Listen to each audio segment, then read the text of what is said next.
పార్లమెంట్లో పొగ బాంబు దాడికి భయపడి బీజేపీ ఎంపీలు పారిపోయారని రాహుల్ తీవ్ర విమర్శలు చేశారు. 146 మంది ఎంపీల సస్పెన్షన్ రాజ్యాంగ విరుద్ధమన్నారు.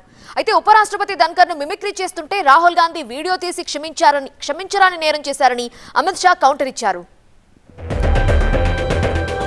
పార్లమెంట్ నుంచి 146 మంది ఎంపీల సస్పెన్షన్ ను నిరసిస్తూ విపక్షాలు దేశవ్యాప్తంగా ఆందోళనలు చేపట్టాయి. ఢిల్లీ నుంచి గల్లీ దాకా నిరసనలు కొనసాగాయి. ఢిల్లీలో జంతర్ మంతర్ దగ్గర నిర్వహించిన ధర్నాకు పలువురు విపక్ష నేతలు హాజరయ్యారు.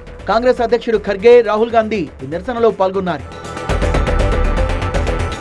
కేంద్రం తీరుపై రాహుల్ గాంధీ తీవ్ర ఆగ్రహం వ్యక్తం చేశారు. పార్లమెంట్ లో కలర్ స్మోక్ దాడి జరగగానే బీజేపీ ఎంపీలు సభలోంచి పారిపోయారని విమర్శించారు. దేశంలో నిరుద్యోగం విపరీతంగా పెరిగిపోయిందని, ఉద్యోగాలు లేని యువత ఇలాంటి దాడులకు పాల్పడుతున్నారన్నారు. విపక్ష ఎంపీలను అన్యాయంగా సస్పెండ్ చేశారంటూ విమర్శించారు రాహుల్ గాంధీ.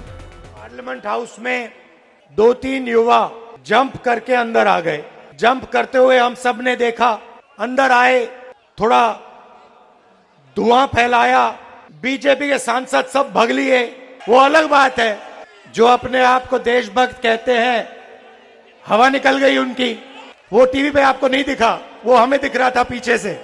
उन्होंने ये प्रोटेस्ट क्यों करी, उसका कारण क्या था? बेरोजगारी. देश में भयंकर बेरोजगारी. इस देश का युवा आज रोजगार नहीं पा सकता है. సభలో విపక్షాల గొంతు నొక్కేశారని తీవ్ర స్థాయిలో మండిపడ్డ కాంగ్రెస్ అధ్యక్షుడు మల్లికార్జున్ ఖర్గే ఈ వ్యవహారంపై విపక్షాలు ఐకమత్యంగా ఉద్యమించాలని పిలుపునిచ్చారు. రాహుల్ గాంధీ వ్యాఖ్యల్ని బీజేపీ తిప్పికొట్టింది. పార్లమెంట్ పై దాడి చేసిన వాళ్లను రాహుల్ సమర్థించడం దారుణమని మండిపడింది.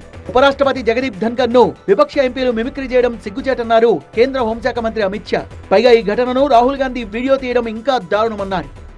महामहिम उपराष्ट्रपति की मिमिक्री करने का काम कर रहे थे. इससे ज्यादा निंदनीय काम कोई और हो नहीं सकता. और कांग्रेस जैसी पुरानी पार्टी के प्रमुख नेता इसकी वीडियोग्राफी कर मखौल उड़ा रहे.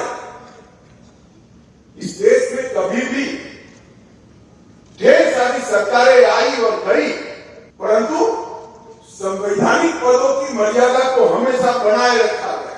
आज जो हमें उपदेश देते పార్లమెంట్ లో 146 మంది ఎంపీల సస్పెన్షన్ పై విపక్షాలు ఆందోళన చేపట్టగా ఉపరాష్ట్రపతి జగదీప్ ధన్కర్ ను రాహుల్ గాంధీ అవమానించారని బీజేపీ శ్రేణులు దేశవ్యాప్తంగా ఆందోళన చేపట్టాయి.